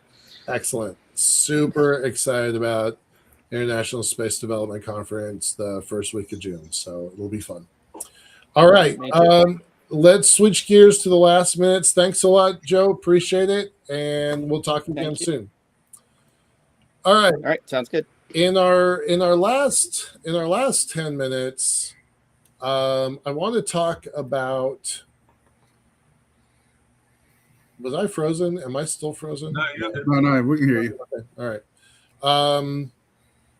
In our last 10 minutes, I want to talk about. I want to have Sean talk about economic development zones. John, you and I are going to talk about Stellar World and Off-World partnership, and then we're going to talk about the ION. All right. So, Sean, quickly, because we only have 9 minutes. I'll make it brief. Economic development zones. What's the story there? So the idea was behind economic development zones is that, if we go to space and we get out there, and you know how government funding is, it can always reverse. And we want something repeatable. If you go there as a mission, that's a one-stop shop. You go there as an economy, that's a repeatable thing. So instead of focus on, we got to get there, we're going to deploy this, build this infrastructure, let's focus on developing the whole economic development zone. I wrote a piece about it, or actually wrote a series of articles about it for Better Futures. Focus on first on LEO, then it went to cisLunar, and then we went out to the asteroid belt. You can theoretically, basically what cisLunar is doing right now, if we develop it as an economic development zone, is setting the blueprints of how we will explore the rest of the solar system and beyond. Because we have to have a repeatable exchange of resources, so to speak. So if we go there, we have to have a purpose there, and there's also got to be a benefit back towards home planet, so to speak, or at least to a proxy that's going to home planet. Yeah, we're developing an economic system. It could be all, if you look at Mars, asteroid belt, theoretically, they could have their own economy going between them. Some would have an economy going to Earth. That's all fine, but you have to start with the idea that we're trying to make something that is repeatable. And so economic development zones is what we use in a lot of things around, cities or areas, and like rural communities have economic development zones. Cities have economic development zones. So this is the same principle. This is nothing new or alien. It's just a different framework to put your mind towards. All right, instead of let's just go and exploring, let's set this up where it's a permanent presence. Going to that, I know a lot of groups out there want to try to put 100 to 1,000 people in space regularly, which is an absolutely beautiful idea, but you're not going to do it just doing mission sets. You have to have an economic viability. Right. So that's what an economic development zone is. I do have if anybody's interested, reach out and I'll make sure you can see put the link in the chat for your newsletter. I will. I'm going to go look for it right now. All right, John, what can you say about Stellar World and Off-World, and then I'm going to add to that. Okay, well, Stellar World, looking at building, his visionary plan is very different to everyone else's. He's building underground. He's going 10 meters down, and he's building cavities which are 20 meters long and 10 meters wide. And he's putting high-end residences in them, and he's selling that to the market. He launched this at the symposium, and it's real. He's selling these spaces, and we want to get people living underground on the moon. It's safe, right? And the part of this is it's immune against attack and asteroid hits. It's a safe, warm, cozy place. And the whole point is it will be self-sustaining, water, food, and he wants 1,000 people living there by 2050, I think. So it's a significant investment. One of the things that strikes me about that is the scale of work to do that. And we're used to doing things like that. The city center in Vegas was one of the largest projects ever done on Earth. You need a lot of planning, and it's something that it takes a village to build a lunar base. You can't do it on your own. You can, but you need to be a nation state to do it. So a lot of people are going to have to come together to do the surveying and the trenching and the drilling and the excavation. And right now, if I've got a habitat and I want to bury it to protect against radiation, which many of the NASA designs do, I need a bulldozer or an earth mover to put dirt on top of that. If I want to get the spec for that, it's very difficult to do it. You have to have a lot of meetings. It'll take time. So our plan is to expedite that by approval and payment so that people have access to these off-the-shelf components, to make them off-the-shelf components, so you can specify them on your project. And that way, the same as City Center was done, you just specify contractors and equipment, and you know the capabilities, the power requirements, and everything comes together a lot more simply, and don't develop it all yourself. So that's what's coming through this company. Awesome. Love that.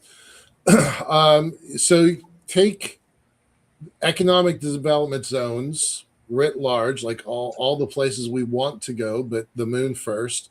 Take Stellar World with their 1,000-person ambition. And I will point out something that I know that a lot of people don't know. They probably have the financial wherewithal to pull this off. I'm not going to cite my sources, but I know things that are real. I believe they have the financial resources to pull this off. And I would not say that about very many organizations. He told me he did too, and over drinks. So why not? Yep. So what are we doing about that? How does that affect LiftPort? And with that, we're going to sign off here in a minute. But I just want to bait this a little and say we are building something called the Industrial Infrastructure Network. I'm going to put a link up in the chat and share it on the screen. So what is this thing? The Industrial Infrastructure Network is really about pulling together what I sometimes refer to as the Chamber of Commerce for the moon, where you share schematics and blueprints, you share plans, you share vision, you put out your asks and your offers, the things that you have available to other companies to purchase, and the things that you want to get from the network. And it is designed to be a membership program. It's expensive on purpose. So if you are a startup company that's really scratching to make ends meet, $1,000 a month does not fit for you. But if you're a well-funded company, then $1,000 to join this elite community, this hyper-specialized community, is a real thing, and there are benefits to it. In order to qualify, you either have to have a team of at least 5 people or at least 250,000 in revenues. So we talked about contracts and SBIR and STTRs and NASA and NOAA and DARPA and all those folks earlier today. One contract would get you in, or you need to have $1 million in capital or assets. And that's a little fuzzy, right? It's $1 million in a checking account, maybe not, but $1 million in assets, that's somewhat achievable. So we're being very specific about who can join, but the idea here is that the folks that are really aiming for an industrial applications in space should all band together, share data, share tools, share resources for a price, right? Nobody's asking anybody to give anything away here, but this community exists. It is starting. I would love to get people to send messages to us. If you want to apply, there's an application. We'd love to interview folks, and we want to be a part of this. We want you to be a part of this. So if this is something that you're interested in, I think this is really important. I think this seeds the entire cislunar econosphere, and we would love to have folks be a part of this with us. Yeah, the money helps us control the data, right? We stay within ITAR when ITAR applies. Absolutely. Not everyone gets your data, but you can approve who gets your data. Yeah. And the idea is we create, it's a forced lever that makes all of us a lot more effective than working individually. And we have great partnerships and alliances already. You already know Joe Luttrell at Cube. He is a part of it. Wes at Space Rights is a part of it. Our two AI tools that we're public about, and the third one that we're a little quieter about, they are all bespoke AI tools that are really gearing towards the space sector, and they are building special tools for us specifically for space, for the moon. Sean's Better Futures company is a part of it. The Stellar World folks want to be a part of it. We have a whole bunch more announcements that we'll be making over time. But this community is definitely a community that is trying to build something real. So we have a pile of documents that have never seen the light of the internet before, too. Right. Space Studies Institute has reams of documents, very important documents, very important math that's just not out there until we put it on our AI. We are targeting 100,000 files that have never been trained by any AI. This will be this will be an environment that is built for us to build something amazing. So with that, I'm gonna call it. I appreciate everybody that's been here, all of the audience, Jason and Charles. Really appreciate y'all. Wes and Jason and Joe, appreciate y'all for being a part of this. We couldn't do this stuff without you, and especially our team, John and Sean. This goes nowhere without your help. So let's go build something amazing. All right. And check out the network. Right on. Yes, please check out the network. Oh, I didn't put the link in. Holy cow. Let me do the network before I close off. Oh my God. We're going to get Here's the link to the network. Join it. Ask questions. Get involved. All right. Thanks, y'all. Appreciate it. Later.